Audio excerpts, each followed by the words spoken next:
Teman-teman sekalian, salam jumpa. Hampir saya lupa, ada satu kisah kecil yang paling tidak kita mengambil pelajarannya. Cukup memprihatinkan dan baru pernah saya dengar selama ini terkait orang dengan gangguan jiwa atau terkait tindakan atau sikap keluarga terhadap penderita gangguan jiwa.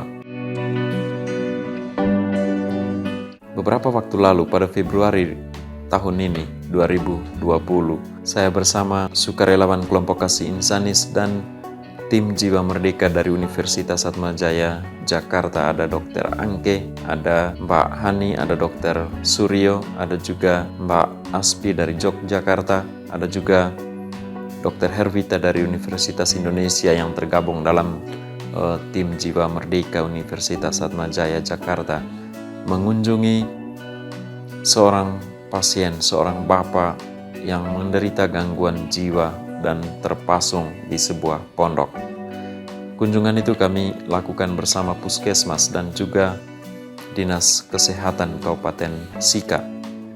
Bapak ini sudah dipasung sudah cukup lama dan dia mengalami putus obat, ya, dan itu dikeluhkan oleh pihak Puskesmas. Dan pada kesempatan itu kita sama-sama memikirkan untuk bagaimana caranya Bapak ini kembali mengonsumsi obat. Maka bicara-bicara, kita dukung Puskesmas untuk paling tidak melakukan suatu hal yang baru untuk keluarga maupun untuk pasien, dan keluarga juga berkomitmen supaya Bapak ini kembali konsumsi obat agar kesehatannya mungkin akan perlahan-lahan pulih. Selain mempertimbangkan dia putus obat, lalu usianya sudah makin tua dan sakitnya sudah lama, setidaknya dia kembali minum obat. Biar sedikit saja pulihnya, yang penting kita lakukan sesuatu, wujudkan kasih, wujudkan tindakan kemanusiaan untuk dia, dan keluarga berkomitmen untuk itu. Tetapi beberapa waktu kemudian, sekitar bulan April atau April saya kira, sekitar bulan April, saya mendengar bahwa dikabarkan oleh pihak Puskesmas, saya kira kepala Puskesmas dan perawat seksi bagian jiwa, bahwa Bapak ini sudah dibebaskan dari pasungan. Itu kita syukuri. Tapi pembebasan dia dari pasungan rupanya karena dia mengalami sakit yang cukup serius. Dia tidak makan sudah 3 hari dan dia mencret. Ya. Dan ini cukup membuat dia lemah, kurang berdaya. Dan kita apresiasi bahwa Puskesmas cukup bertindak cepat untuk pergi mengunjungi pasien kita ini dan berbicara dengan keluarganya. Dan dokter atau perawat menghendaki atau Puskesmas menghendaki Bapak ini segera dirawat di Rumah Sakit Umum Daerah Maumere. Tetapi apa yang terjadi? Keluarga tidak mau. Keluarga tidak mengizinkan. Kenapa? Pertimbangannya adalah keluarga melihat kondisinya makin memburuk. Maka dalam tanda kutip, adalah sia-sia kita mengantar dia ke rumah sakit. Adalah percuma kita merawat dia di fasilitas kesehatan di rumah sakit. Ini memang menurut saya tuh, ya baru saya dengar ya, menurut saya cukup aneh ya, sekaligus sekali lagi dalam tanda kutip. Untuk saya mesti disyukuri bahwa perawat dan dokter datang ke rumah untuk berbicara tentang bagaimana solusi yang terbaik untuk Bapak ini. Tetapi yang terjadi adalah keluarga tidak mau pasien ini dirawat. Ya. Maka pihak puskesmas memutuskan untuk menerbitkan surat untuk ditandatangani oleh pihak keluarga. Surat apa? Surat penolakan tindakan medis terhadap Bapak ini. Saya setuju atau tidak, saya baru mengalami. Tetapi yang paling kita tidak kehendaki adalah tolak untuk dirawat. Ya. Menurut saya begini, bagaimanapun keadaan seorang pasien, bukan hanya pasien jiwa, tapi juga pasien-pasien lainnya, apapun sakitnya, bagaimanapun keadaannya buruk sekalipun, tetapi ada kesempatan, ada peluang pasien itu dirawat, itu mesti disyukuri, itu mesti dimanfaatkan. Kesempatan itu mesti diisi. Waktu yang ada itu mesti diisi.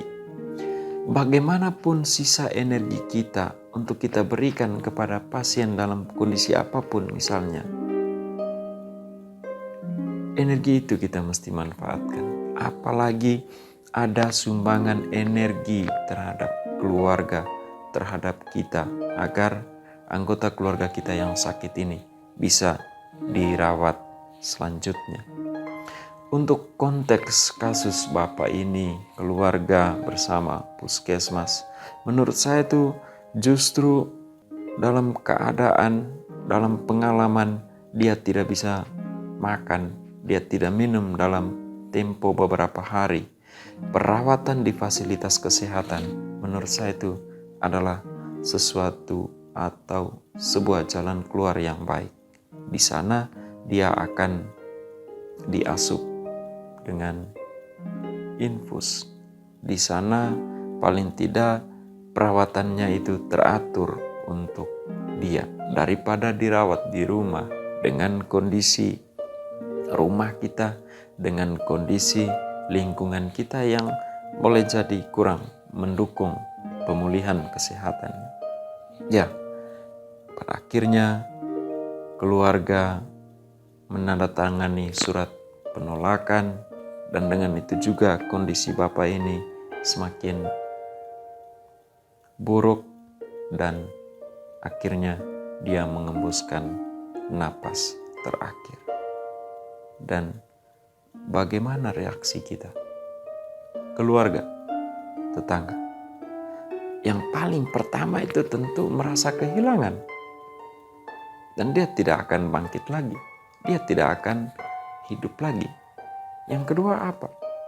Merasa kehilangan, selanjutnya adalah kita menangis. Kita mengeluarkan air mata. Selanjutnya adalah apa? Upacara adat untuk kepergian dan lain-lain. Kita berdoa untuk kepergian. Ya, itu hal-hal manusiawi. Itu budaya kita. Itu ritus-ritus dalam keagamaan kita yang memang sudah terinternalisasi dalam setiap diri kita. Tapi saya kira kita kembali ke soal tadi, bahwa sejauh ada kesempatan, sejauh ada energi yang masih tersisa, orang sakit mesti dirawat. Baru pertama kali terjadi dalam hidup saya, ada energi, ada peluang, ada kesempatan, ada fasilitas, tetapi tidak dimanfaatkan. Semoga pengalaman seperti ini tidak akan terjadi lagi, ya, khususnya untuk kita para sukarelawan, untuk siapapun, khususnya terkait pasien jiwa. Karena yang kita perjuangkan selama ini adalah selain edukasi kesehatan jiwa pada siapapun, termasuk keluarga atau juga terhadap pasien sendiri, juga melakukan advokasi kepada pemerintah agar sediakan layanan untuk penderita gangguan jiwa.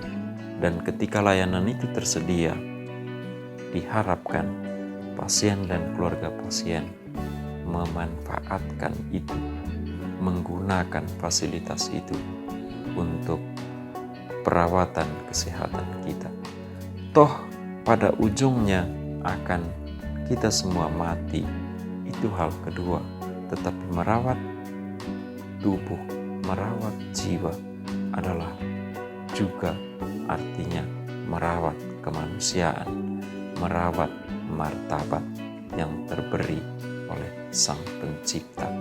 Kita berdoa untuk Bapak ini agar dia mendapat kebahagiaan setelah sekian lama dia tidak mengalami itu. Dia mengalami penderitaan, dia mengalami sakit. Dan kita ucapkan turut berduka cita untuk keluarga. Seperti keluarga merasa kehilangan atas kepergiannya, tentunya kami juga merasa kehilangan.